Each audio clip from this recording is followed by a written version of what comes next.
Baik, Assalamualaikum warahmatullahi wabarakatuh. Waalaikumsalam warahmatullahi wabarakatuh. Perkenalkan, nama saya Oklusiana Tasmita. Izin Bu, mau wawancara pada Ibu.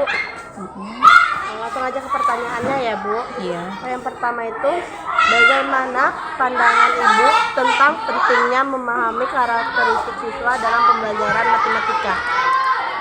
Menurut saya sangat penting sekali karena karakteristik siswa itu kan sangat beragam, mulai dari gaya belajar ada yang auditori, visual, bahkan ada yang tipe belajarnya kinestetik. Jadi sangat penting untuk memahami karakteristik siswa kalau menurut saya. Oke, yang kedua itu bagaimana Ibu bisa mengenali karakteristik siswa dalam belajar matematika kurikulum merdeka?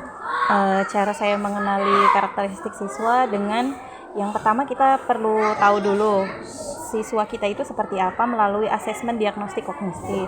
Setelah melakukan asesmen diagnostik kognitif, kita petakan mana siswa berdasarkan gaya belajarnya.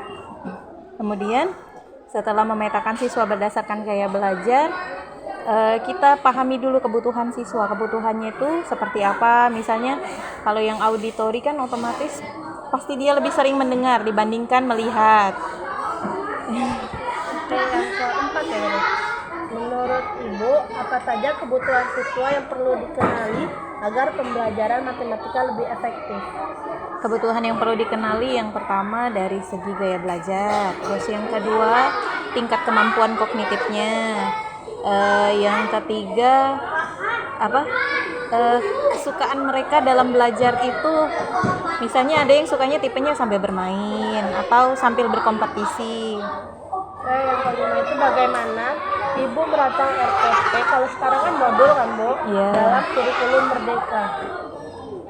Merancang modul itu kita perlu memahami dulu pertama CP-nya, kemudian melakukan asesmen diagnostik kognitif, menentukan TP, merancang ATP.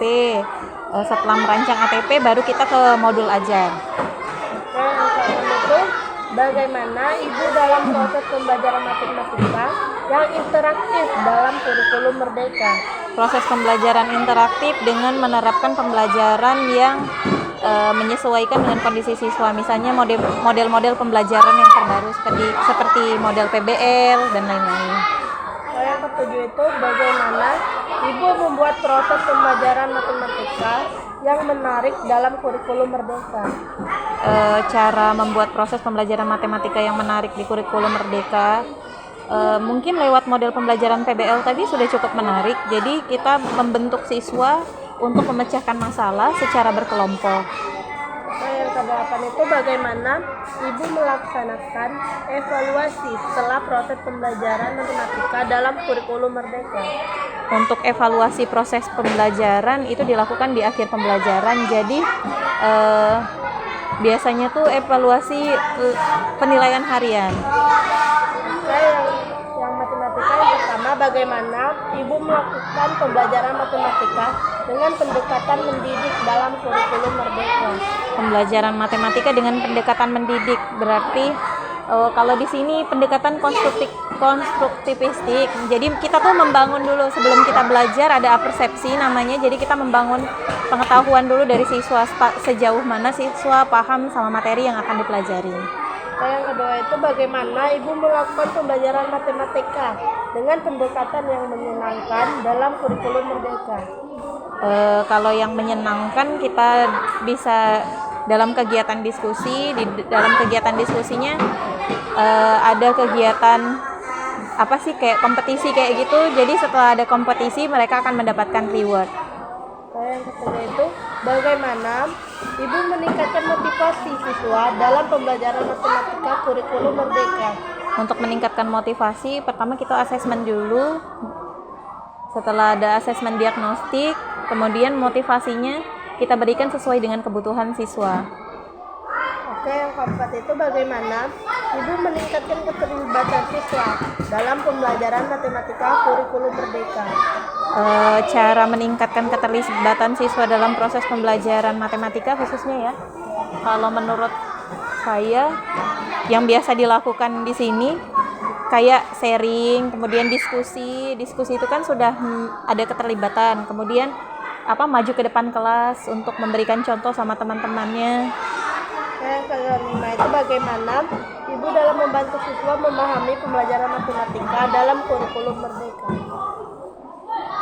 Melalui pendekatan yang ini memahami pembelajaran matematika, membantu siswa memahami pembelajaran matematika dalam kurikulum merdeka.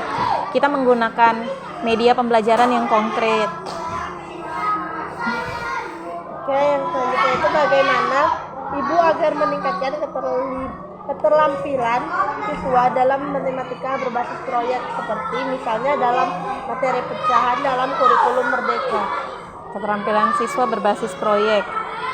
Kalau berbasis proyek, kami kemarin di materi pecahan ini jadi dijelaskan dulu di awal, kemudian setelah dijelaskan mereka menonton video, ditampilkan lewat LCD. Setelah menonton video, mereka membentuk sendiri pecahan itu, misalnya pecahan 2/3 atau 3/4. Setelah mengenal arti pecahan, kemudian membandingkan pecahan lewat benda-benda konkret. Yang ketujuh itu, apakah ibu pernah menerapkan pembelajaran berbasis proyek dalam matematika? Kalau pernah, bisa diceritakan pengalaman tersebut? Pernah sih kalau pembelajaran berbasis proyek dalam matematika. Jadi pembelajaran ini ya seperti tadi diawali dengan kegiatan menonton untuk menggali pengetahuan awal dengan mengaitkan materi pembelajaran ke kehidupan siswa. Kemudian setelah itu mereka diberikan satu soal yang masing-masing kelompok itu berbeda. Setelah dikasih soal, mereka memecahkan soal tersebut dengan berdiskusi kelompok, kemudian presentasi maju ke depan masing-masing kelompok. Oke, bagaimana ibu meningkatkan diskusi kelompok dalam pembelajaran matematika kurikulum merdeka? Untuk meningkatkan diskusi kelompok di pembelajaran matematika, yang dilakukan pertama kita kasih motivasi dulu, dukungan, dengan melakukan ice breaking juga supaya siswa bersemangat dalam kegiatan pembelajaran. Mungkin itu aja Bu wawancara siang hari ini. Terima kasih Bu untuk membantu